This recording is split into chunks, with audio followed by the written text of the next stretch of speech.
আমাদের Iron Dome What's cracking now? পুটির মা কি করছো? বাবা নতুন শাড়ি নাকি গো? গো দেখো তোমার দাদা আমাকে এবার দিয়েছে পুজোর জন্য দুটো শাড়ি। দেখো দেখো এই শাড়ি তো আমার আলমারিতে 100টা আছে। আর পুজোর শাড়ি তো আমার 50খানা হয়ে গেছে। কি আর বলবো, তোমার দাদাকে বলি এত শাড়ি কিনো না, আমার শাড়ি পুরো 1000খানা, তাও কিনে দেবে। হ্যাঁ হ্যাঁ মা, আংটিটা সোনা নাকি গো? কবে নিলে? হ্যাঁ গো, তোমার দাদা এবার অ্যানিভার্সারিতে গিফট করেছে আমাকে। ও খুব সুন্দর হয়েছে। আর এরকম আংটি তো আমার 100খানা আছে। আমার তো 25 ভরি সোনা। বাড়িতে তো সোনা রাখতেই পারি না, ভয় লাগে চোর ডাকাতে। চাও বাদ, এত সোনা কি বাড়িতে রাখা যায় বলো? এরকম আংটি কত আমার।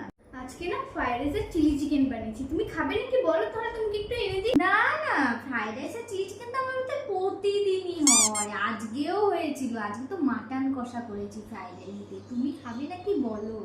আমার বাড়িতে ওগুলো রোজ হয়, খেতে খেতে মুখ একদম পচে গেছে। তা ঠিক আছে, তাহলে একটু এনেই দাও খাই। তোমার হাতে রান্না তো কোনোদিনও খাইনি, এনেই দাও খাই একটু।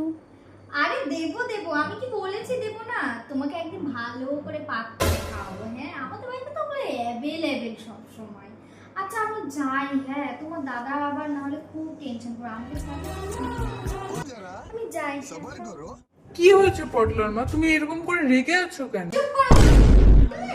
100টা শাড়ি, 100টা এই সুতির শাড়ি আর ইয়েটা আলমারি ভরা 100টা। কোনোদিন আমাকে আংটি বানিয়ে দিয়েছো? পুটির মাকে দেখো হাত ভর্তি করে আংটি দেয় অ্যানিভার্সারিতে প্রতিবার, আর আমাকে কি দাও?